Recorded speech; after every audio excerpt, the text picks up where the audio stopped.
Hello YouTube, this is Morgan, Airspeed Prime here with my next, I suppose, Attack on Titan video. I've only really done one of these before, and I think that was about 2 years ago. I did my kind of overall thoughts on Attack on Titan Season 1, and kind of my overall thoughts on Attack on Titan in general.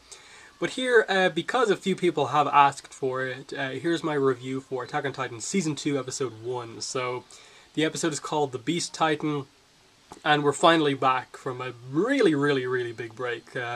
Because I think their first season came out in 2013, so it's been 4 years, and we kind of expected, like, they announced season 2 like really quickly after season 1, and we thought it was like, oh, we have a year to wait. Then it was 2 years, and it was 3 years, and we're finally getting it now.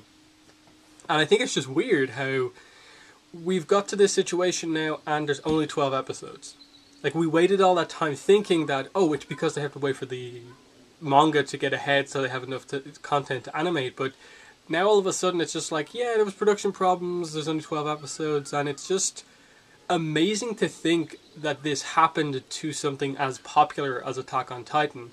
Like, you have to consider this to be like the most popular anime of like the past probably, five if not like 10 years almost. And that's how big the season 1 was, and so it's really shocking to see how, to some degree, from the outside looking in, it seems like mismanaged the production on the second season was. Now, to be fair, the first episode of season 2 was really high quality. It didn't really feel like there was production issues, but we obviously are going to have to wait and see where season 2 ends off in terms of how much content from what's already out with the manga so far is actually covered. So, yeah, before I get into the review specifically on the first episode, I just want to use this as a kind of way to, I suppose, further get my thoughts out about Attack on Titan overall. To kind of explain why, I've done like one video on it before, but I've never like focused on it a lot, even though I do a decent amount of anime content on my channel. I like Attack on Titan, I liked Season 1, but I never considered it to be one of like the greatest anime of all time. I, to some degree, understood the amount of hype that it got, but definitely after like an initial watch through of the series, looked back on it and kind of realized that, okay, like I see why this is getting people interested and invested, but for me it's falling short on a couple of marks. Now, I will say, I liked it enough that I bought it on DVD, and I only buy DVDs of shows that I really like and I know I will watch again. And that was absolutely the case with Attack on Titan. So there's that. It's really high quality, I love the animation, and I think especially with Attack on Titan, I'm not a huge fan of the manga. I think it's a combination of the pace of Isayama and his storytelling, as well as the art and how there's a decent amount of growing pains with his art as the series progresses, and I just don't find the story particularly easy to take in from the manga, especially with some of the stuff that seems to be happening recently in it. I know rough ideas about what happens, but in general I'm fairly new to the specifics of everything that's happening here. So there's that. Now, as for where I think the series is strong and where it's weak, I think the strengths of this series are absolutely in world building, animation, music, and mysteries. I think that's where this show is at its absolute best. Just how did the situation get to this point? And where they ended season 1 with the reveal that there are titans within the walls. Fascinating reveal in terms of like world building. The whole idea of them kind of more or less setting up that like all titans to some degree are shifters, but what distinguishes the people who can control it and go back and forth versus the ones who are kind of seem to be like trapped in their titan form. And just how they're gradually learning more about how titans work, what they are, where they came from, how they relate to humanity. Those sort of mysteries are amazing, and definitely for me the highlight of the show. As I said, the animation, music really make the anime for me the way to like take in the story of Attack on Titan. The weakness for me, unfortunately, are the characters. I don't feel like there's a lot of strong character development within this show. I feel it's just a lot of basic character traits applied to characters and then just leave them out there. In that, Eren, I like him as the main character, but I feel they almost rushed into making him a Titan shifter. And once he was a Titan shifter, everything became about that. In that I still really don't feel like they've addressed all that much Eren as a character in the sense of like he almost feels very defined by the fact that he's a Titan shifter. And to a degree I think that's the point, but it has taken away from his actual arc in that I don't know how skilled he is necessarily. He's meant to be number 5 from his class, yet he's never really taken down like a Titan without using his own Titan form. So I'd like to see something like that this season, where we really showcase that Eren can use his like Titan shifting powers for like the really big things that happen, but he can be somewhat skilled like Mikasa, like Levi, and all those characters who can actually take down Titans on their own, which we haven't necessarily seen all that much. Admittedly, you know, Eren was okay against the Colossal Titan the first time he kind of came into contact with it, once he was trained, but, you know, we all know how the Battle of Trost went initially. Mikasa similarly is like, okay, immediate backstory as for why she kind of lives with Eren's family and why she's kind of so eager to protect Eren, but beyond that, she's just like the skilled character who's protective of Eren, and I don't really feel like there's a lot going on with her. Armin, to me, there's a little bit more to him just because obviously he has the arc of being initially the one who seems least suited absolutely to being part of like the Scouting Legion, but seeing him really kind of step up in terms of like a tactics role and a plan making role, it was definitely interesting. Plus the fact that like he is the one who's like him and Eren to a degree, their friendship and how they want to see what the world is like outside of the walls is interesting with all the research that Armin has done on that. So like I almost feel like Armin in a way is like one of the more developed characters in the show, which more speaks to the fact that like Eren is a little bit underdeveloped, but you know there's for sure things they can do. The other thing with the show, the other main point I'd make is just that a lot of people make a big fuss about the fact that, oh, the show kills off characters, like important characters all the time. And I definitely saw through what they were going for pretty quickly with this one. In that they've never necessarily killed off any characters that are like that big. In that it's always been like they've done a decent job at introducing a group of characters, then kill them off. Characters you think are going to be the main characters, but don't actually turn out to be the main cast. So it tends to always be like that. Like, you're introduced to Levi, and then there's Levi's squad.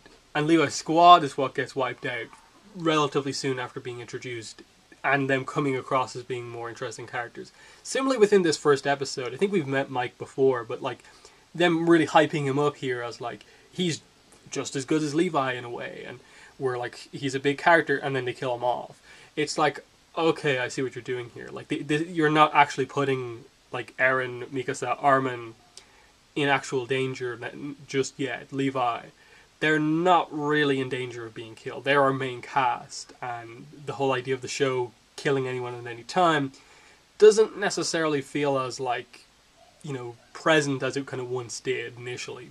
Once you've seen through a little bit of, like, the way they write it to make that happen, it doesn't feel as big. But still, absolutely, the theme of the show, the general tone of the show, of characters dying all the time, that this is a battle against the odds, that it takes you being incredibly skilled to even be able to take down the most basic Titan. And if you're not, you're just going to get squished, and your death will not be worth anything within the series. There's very few moments of characters making like a heroic sacrifice, because it's usually just they wasted their life kind of type thing, and it's really kind of sad and tragic. And in that sense, that tone is what this show gets really well, that this is humanity battling against the odds and just trying to figure out what's going on, figure out what the Titans are about, and so on. So, getting into Season 2, we obviously deal with the fact that Titans in the walls, and immediately we get kind of Pastor Nick as the kind of main focus in that. Like, it seems like the church knows about this and wants to keep it a secret, and like has information, like they know that Titans aren't meant to be in direct sunlight. So that immediately presents this idea of like the last city, the last city of humanity, as far as everyone is aware. That what is protecting them is a wall of Titans, basically. And if those walls are even damaged, the Titans are suddenly reactivated, and suddenly they're just surrounded by Titans. Like, this is a really, really bad situation. Like, it's amazing what that one reveal did for the series, I think. Just that they now have to be super protective of the walls as well. It's not just that, like, okay, they're going to protect us, but if they're ever, like, damaged, it could all come down. Because if one Titan gets activated, it's going to break free of the wall. That activates, like, 2 more Titans beside it, and eventually the whole wall could turn into Titans eventually. So there's a lot of crazy stuff going on, and the fact that some humans within the city know about this creates this huge kind of conspiracy plot about, like, how does this guy, who just came across as kind of like an idiot character in like the first season, how does he know what's going on here? And so seeing Hange basically threaten him and then joke about it, but like, I'm getting information from you, was a fun scene that she's on this in terms of knowing what's happening. And then the rest of the episode is mainly focused on the fact that the rest of Eren's kind of year, his kind of class, was basically under investigation for being Titan shifters. And they're being monitored by, I think his name is Mike and his squad. And when the news comes out that one of the other walls has been broken through and there's more Titans in play, they realize that, okay, realistically, none of these are Titan shifters. We have to go now. We've made the mistake here of being sort of caught by surprise and forcing everyone that is under suspicion to not wear any 3D maneuver gear. So most of our like important characters here, Connie, Sasha, and so on, have to like flee on horseback without really any of their gear in play, and the guards basically have to be the ones to take down the Titans. And the key core of this episode, obviously, is that Mike does really well against a whole group of Titans, but then this new Titan, the Beast Titan, comes in and reveals that it can speak English. It has a massive sense of intelligence, but it also seems like, even though it's intelligent, it's like from a different time period almost, or has recently just become active, in that the Beast Titan is unaware of 3D maneuver gear, and it takes it as like this amazing piece of technology that it's never seen before. So that's interesting, just that there is this intelligent Titan that can control other Titans to a degree. It seems like some of the more crazy, like oddball Titans don't necessarily agree with it all the time, but for the most part, they listen to this Titan, and it seems to have intelligence. So immediately this means that the advantage that our group always had was that they could perform tactics against the Titans, and the Titans, all they had was power, really. But now they seem to have a kind of commander type character on their side, and that's going to be interesting to see how it's combated, if indeed like the focus is going to be on the Beast Titan or wherever we're going. But yeah, the interesting thing about this episode, I think for sure, was definitely that like Eren, Mikasa, Armin weren't really a focus necessarily within the episode.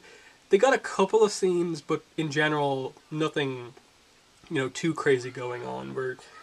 That definitely feels like we're in this kind of transitional period where we're ending aftermath of one arc, setting up the stage for the next arc, and how exactly they go about that, it's going to be interesting. I assume it's going to be some sort of a more human focused thing that will address like the Pastor Nick and the kind of church of the walls within the city, and figure out what's going on there, and I suppose potentially more addressing what is the culture of the town within the walls, basically.